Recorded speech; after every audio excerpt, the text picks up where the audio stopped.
Ya, Assalamualaikum warahmatullahi wabarakatuh. Di video ini kita akan membahas contoh soal tentang gaya kolom ya. Nah, sebelumnya bahwa gaya kolom merupakan gaya yang selayaknya gaya-gaya yang lain, dia merupakan besaran vektor sehingga aturan-aturan vektor juga berlaku pada gaya kolom ya. Nah, kita mulai dengan contoh soal yaitu ada 3 buah muatan dalam satu garis ya. Nah, di sini ada 3 buah muatan Q1, Q2 dan Q3 berada dalam satu garis ya. Nah, antara Q1 dan Q2 terpisah dengan jarak 0,30 meter ya. Q2 dan Q3 terpisah dengan jarak 0,20 meter ya. Nah, pertanyaan dalam soal ini adalah tentukan gaya total pada muatan ketiga ya yang dipengaruhi oleh muatan pertama dan muatan kedua ya. Jadi pertanyaannya gaya total dari muatan ketiga atas pengaruh Q1 dan Q2 ya.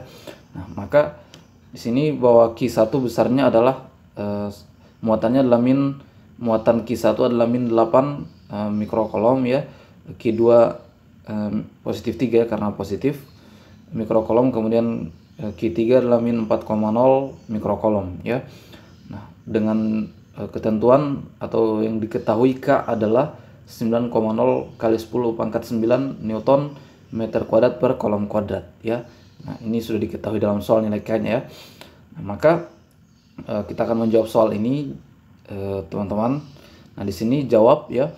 Nah, karena yang ditanyakan gaya total pada muatan ketiga ya, maka tentu pasti persamaannya adalah F3 sama dengan F31 ya, atas pengaruh muatan pertama, kemudian tambah gaya kolom yang ketiga atas pengaruh muatan yang kedua ya.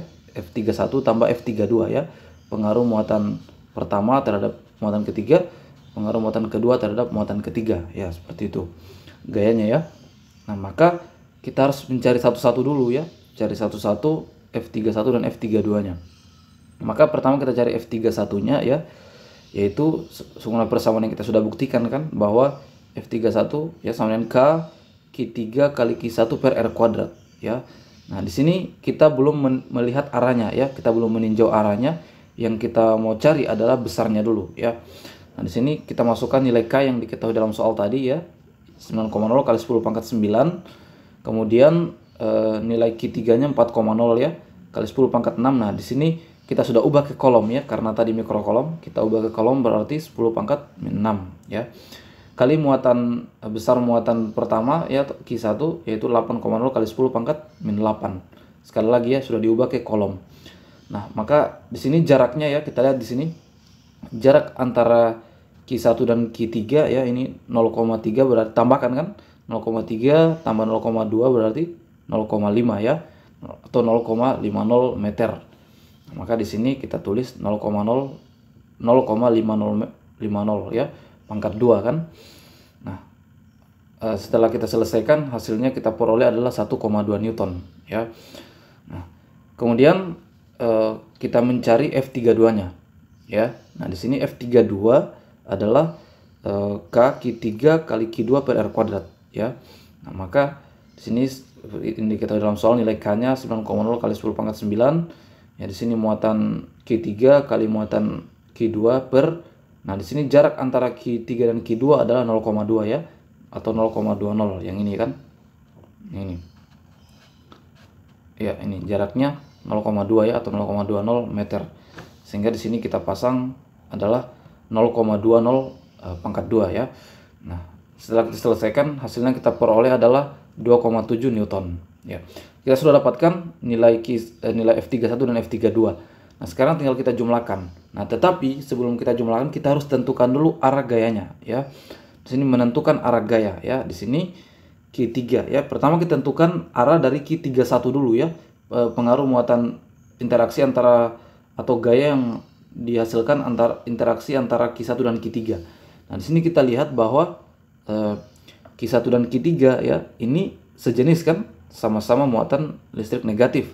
Maka kalau dia sejenis akan tolak menolak ya. Maka arah gaya Q3 akan ke sana, sedangkan arah gaya Q1 akan ke sana kan, karena tolak menolak. Maka sekali lagi arah gaya Q3 terhadap muatan pertama adalah ke sana. Nah, maka atau ke kanan ya. Maka di sini F31 arahnya ke kanan ya. Sekali lagi karena dia tadi sejenis dengan muatan pertama sehingga dia tolak menolak, maka arah gaya muatan ketiga yaitu ke kanan. Nah, sebaliknya untuk F32-nya ya, atau gaya interaksi antara Q2 dan Q3, ini kita lihat dia sejenis kan, artinya dia tarik menarik. Maka kalau kita tinjau Q2 arah gayanya ke sana, kalau Q3 arah gayanya ke kiri ya. Maka F32 arahnya ke kiri karena tarik menarik kan. Sehingga di sini kita tuliskan F32 arahnya ke kiri ya. Nah, maka kita tuliskan ulang persamaannya F3 ya. Nah, karena tadi berlaku juga aturan vektor ya. Kalau vektor, kalau ke kanan ya, ini bisa kita tinjau juga pada sumbu X ya. Arahnya ke kanan, maka dia vektornya positif kan. Sedangkan kalau arahnya ke kiri, dia negatif. Nah, sehingga F31 dia positif kan, F31. Sedangkan F32 karena dia ke kiri, maka arahnya negatif. Maka F32 kurang F31 kurang F32 ya. Karena F32 arahnya ke kiri kan, maka negatif. Maka F3 atau F3 totalnya ya adalah tadi 1,2 F31 kurang 2,7. Hasilnya adalah min 1,5 ya. Jadi besar gaya total pada muatan ketiga akibat pengaruh muatan pertama dan muatan kedua besarnya adalah 1,5 kolom ya. 1,5 Newton ya. 1,5 Newton. Nah, tetapi negatif ini ya, arahnya adalah tanda negatif ini adalah tanda arah, yaitu arahnya ke kiri ya. Jadi gaya total pada muatan ketiga akibat pengaruh muatan pertama dan muatan kedua besarnya 1,5 Newton dan arahnya itu adalah ke kiri karena negatif. Oke, sekian video kali ini dan jangan lupa klik tombol subscribe dan tombol loncengnya agar teman-teman selalu update dengan video-video terbaru pada channel ini.